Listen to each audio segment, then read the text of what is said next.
حضرت موسیٰ علیہ السلام کا زمانہ مبارکہ ہے۔ ایک شخص نے اپنے کزن کو، اپنے چچا کے بیٹے کو، چچا زاد کو قتل کر دیا اور خود ہی اس کا مدعی بن کے حضرت موسیٰ کے پاس آیا کہ بتائیے جناب میرے اس بھائی کو کس نے قتل کیا ہے؟ حضرت موسیٰ نے ایک سادی سی بات کی، کیا فرمایا؟ وَإِذْ قَالَ مُوسَىٰ لِقَوْمِهِ إِنَّ اللَّهَ يَأْمُرُكُمْ أَن تَذْبَحُوا بَقَرَةً۔ حضرت موسیٰ علیہ السلام نے اپنی قوم سے کہا کہ اللہ تمہیں حکم دیتا ہے کہ ایک گائے ذبح کرو، گائے کا کچھ حصہ مقتول کو مارو، وہ خود اٹھ کے بتا دے گا مجھے کس نے قتل کیا ہے۔ یہ پہلا سپارہ ہے قرآن مجید کا، آپ اس کو دیکھ لیں، یہ آیت نمبر 67 سے شروع ہو رہا ہے۔ تو اب وہ چونکہ ذبح کرنا نہیں چاہ رہا تھا، اس کو پتا تھا کہ مجرم تو میں خود ہوں، وہ ذبح چونکہ کرنا نہیں چاہ رہا تھا تو اس سے کہا کہ مارو ایک حصہ گائے کا، اس کو تو یہ اٹھ کے بتا دے گا۔ تو اس نے جواب کیا دیا؟ قالوا اتتخذون ہزوا، یعنی لگا آپ میرے ساتھ مذاق کرتے ہیں، کبھی ایسا بھی ہوا ہے؟ قال اعوذ باللہ ان اکون من الجاہلین، حضرت موسیٰ علیہ السلام فرمانے لگے میں اللہ کی پناہ مانگتا ہوں میں جاہلوں میں سے ہو جاؤں۔ ہر وقت مذاق کرتے رہنا یہ تو جاہلوں کا طریقہ ہے۔ کن کا ہے؟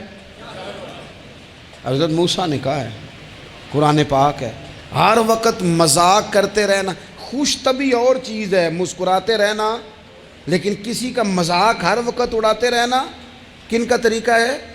جاہلوں کا۔ جب کہا نہیں ذبح کرنی ہے تو اب ذرا دیکھیے، کرنا نہیں نہ چاہ رہے، قالوا ادع لنا ربک یبین لنا ما ہی، کہنے لگے اے موسیٰ پھر آپ نہ رب سے دعا کریں کہ وہ ذرا کھول کے بتائے وہ گائیں کس طرح کی ہو۔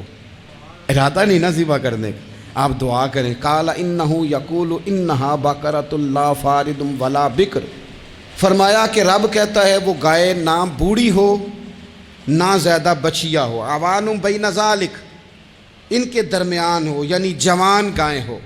فافعلوا ما تؤمرون، کرو جس کا تمہیں حکم دیا جا رہا ہے۔ قالوا ادع لنا ربک یبین لنا ما لونھا، لو اگلی بات سن لو، کہنے لگے آپ دعا کریں رب سے کہ وہ کھول کے بتائے اس کا رنگ کس طرح کا ہو، رنگ بتائیں کس طرح کا ہو۔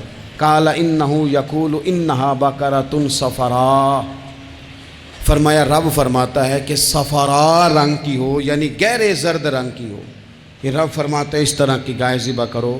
فاقع لونھا تسر الناظرین، اور جب کوئی اسے دیکھے تو اسے اچھا بھی لگے، آنکھوں کو اچھی لگے وہ گائے، اس طرح کی گائیں ذبح کرو۔ لو اتنی باتیں بتا دی۔ قالوا ادع لنا ربک یبین لنا ما ہی، کہنے لگے نہیں آپ پھر دعا کریں اللہ ذرا کھول کے بتائے گائیں کس طرح کی ہو۔ ان البقرہ تشابہ علینا، ہمیں ذرا گائیں پر شبہ پڑ گیا ہے کس طرح کی ذبح کرنی چاہیے۔ وَإِنَّا انشاءاللہ لمہتدون، اگر اللہ نے چاہا تو ضرور ہم ہدایت پا جائیں گے۔ پھر اللہ تعالیٰ نے فرمایا کہ قال انہ یقول انہا بقرۃ لا ذلول تثیر الارض، گائیں اس طرح کی ہو کہ وہ کبھی کھیتی میں نہ چلائی گئی ہو، یعنی اس کو کبھی کام نہ اس سے لیا گیا ہو۔ بیل کو لوگ لگاتے تھے نا، جو کام آج ٹریکٹر سے لیا جاتا ہے وہ گائے بیل سے لیا جاتا تھا، تو وہ کھیتی باڑی کے کام نہ اس کو لگایا گیا ہو۔ ولا تسقی الحرث، اور نہ اس سے پانی نکالا گیا ہو، نہ کھیت چلانے ہل چلانے میں لگائی گئی ہو، اور وہ جو کنواں ہوتا تھا جس کے گرد گائیں گھومتی تھی، تو کہا وہ بھی کام اس نے نہ کیا ہو گائے نے۔ مسلمۃ لا شیۃ فیہا، وہ ہر عیب سے پاک ہونی چاہیے۔ قالوا الآن جئت بالحق، اب کہنے لگے اب آپ صحیح بات لے کے آئے، اب سوال ختم ہو گئے نا، کہنے لگے اب آپ بات فذبحوہا، انہوں نے ذبح کر دی۔ وما کادوا یفعلون، پر ایسا کرتے نظر آتے، لگتا نہیں تھا کریں گے ذبح پر ذبح۔ اچھا یہ گائیں پھر ملی کیسے؟ امام خازن کہتے ہیں کہ ایک نیک آدمی تھا، تو اس کا آخری وقت آ گیا تو اس کے پاس جو کل جمع پونجی تھی وہ ایک بچیا تھی، گائیں کی بچی، بچیا ویڑی، اس کے پاس وہ ایک بچیا تھی صرف۔ تو اس نے اس طرح کیا کہ اس کی گردن پر ایک مہر لگائی، اللہ کے نام پر بطور امانت اس نے اس کو جنگل میں چھوڑا، کہا یا اللہ میرا بیٹا ایک ہی ہے وہ بھی چھوٹا ہے، اس کی حفاظت کرنا اور میرے بیٹے کو پہنچا دینا۔ بچہ بالغ ہو گیا، اس کی ماں نے کہا بیٹا جو امانتیں رب کے پاس رکھوائی جائیں نا ان میں خیانتیں نہیں ہوا کرتی، جا کے جنگل میں آواز دے تیری گائے واپس آ جائے گی۔ اس نے جا کے جنگل میں آواز دی کہ وہ جو میرے باپ نے امانت رکھوائی تھی وہ کدھر ہے؟ وہ نشان لگی ہوئی گائیں دوڑتی ہوئی اس کے پاس آئی۔ واللہ خیر الرازقین، جب رب بندوبست کرے، جب اللہ بندوبست کرے تو پھر معاملہ اور ہوتا ہے۔ وہ گائے آ گئی۔ اب اس نے کیا کیا اس نوجوان نے کہ وہ گائے گھر لایا، ماں سے آ کے کہا کہ اماں یہ تو اللہ نے فضل کر دیا۔ ماں کہنے لگی پتر حالات ہمارے خراب ہیں، منڈی میں لے جا اسے بیچ دے، لیکن سودا میری مرضی کے بغیر طے نہ کرنا۔ کس کی مرضی کے بغیر؟ کس کی؟ اماں کی مرضی۔ اور سنو یار، تھے کچھ لوگ جن کو لوگوں نے تانے بھی دیے کہ تم ماں کے پیچھے لگ گیا ہے، لوگوں نے بڑا کچھ کہا، پر جو ماں کی مرضی پہ لگیں ناکام نہیں ہوتے زندگی میں۔ یہ دیکھو ماں کی مرضی پہ لگا۔ اس کی قیمت کتنی تھی گائے کی؟ بڑی مہنگی تھی، پر 3 دینار کی تھی۔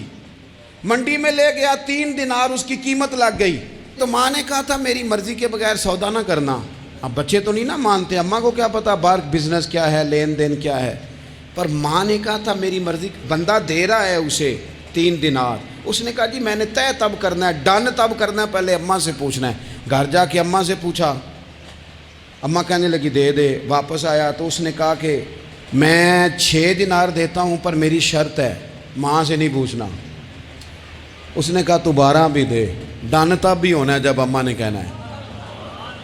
وہ جب اس طرح کی اس نے گفتگو کی، واپس اپنی والدہ کے پاس گئے، کہنے لگے اماں سمجھ نہیں آتی، 3 دینار کی گائیں بندہ 12 میں خریدنے کو تیار ہے، شرط لگاتا ہے کہ اماں سے نہیں پوچھنا۔ تو والدہ کہنے لگی پتر پہلے اس سے جا کے پوچھ کیا وہ ہے کون؟ یہ کوئی روحانی معاملہ ہے، کوئی غیبی مدد ہے، پوچھ۔ اس سے جا کے پوچھا تو وہ کہنے لگا میں تو فرشتہ ہوں اللہ کا، تو نے گائیں بیچنی نہیں، اس لیے کہ تیرا باپ بھی نیک ہے، تیری ماں بھی نیک ہے، رب تیرے رزق میں برکت پیدا فرمانا چاہتا ہے۔ ماں باپ نیک ہونا رزق میں برکت ہو جاتی ہے۔ ماں باپ نیک ہوں، ان کی صالحیت کا اثر پہنچتا ہے بچوں تک۔ رزق حلال کما کے لانے والے ہوں تو گھر میں برکت ہوتی ہے۔ جا کے کہا کہ تیرے ماں باپ نیک تھے، اسے نہ بیچنا گائے کو، تو کیا کریں؟ کہنے لگے بنی اسرائیل والے سوال کر کر کے خود مشکل میں آ گئے۔ اب وہ ایسی گائے جو جوان بھی ہو، یہاں تو ہر غریب آدمی اپنی گائیں یہاں لگا دیتا ہے، کھیتی باڑی میں یہاں لگا دیتا ہے، کنویں میں پانی نکالنے میں، تو یہاں تو ہر ایک کی گائیں، تو ایسی گائیں جس کا رنگ بھی اتنا پیارا ہو، زیادہ بوڑھی زیادہ بچی بھی نہ ہو، اور ابھی تک کھیت میں بھی نہ لگی ہو، وہ سوائے تیرے کہیں نہیں ہے۔ اس نے کہا چل پھر مہربانی کر بتا میں کتنے کو دوں گائیں، اگر وہ آ جائیں تو کتنے کو بیچنی ہے؟ اسے کہنا کوئی نہیں، ریٹ تو زیادہ کرنا ہی نہیں۔ ان سے کہنا گائے کے اندر سے گوشت نکال دیں اور جتنا گوشت ہے اتنے پیسے بھر دیں، اس کی کھلڑی بھر دیں۔ اب وہ بنی اسرائیل والے ڈھونڈتے پہنچ گئے، کہا جناب گائیں 3 دینار کی یا 6 لے لو۔ اس نے کہا نا بھائی، ذبح کروں گا، گوشت نکالوں گا، جتنا وزن گوشت کا ہے اتنے پیسے بھرو گے، کھال میں تو پھر گائے تمہیں ملے گی۔ اب مجبور تھے، کیا کرتے؟ ابن کثیر حدیث لائے ہیں، امام سیوطی نے در منصور میں بھی لکھی ہے، نبی پاک صلی اللہ علیہ وسلم نے فرمایا سنو جوانوں، اور اسے دل کی تختی پہ لکھو، نبی پاک علیہ السلام نے فرمایا اگر بنی اسرائیل والے زیادہ سوال نہ کرتے تو اتنی مشکل کا شکار نہ ہوتے۔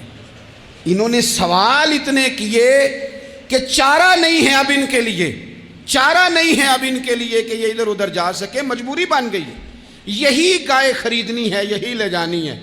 اب اتنا سارا مال جمع کر کے وہ گائے خریدی، ذبح کی، تو مقتول کو جب اس کا ایک حصہ مارا تو اس نے اٹھ کے کہہ دیا یہ جو مدعی بنا ہوا ہے نا، یہی تو میرا قاتل ہے، یہی تو میرا قاتل ہے، یہی تو ہے جس نے یہ سارا کام کیا۔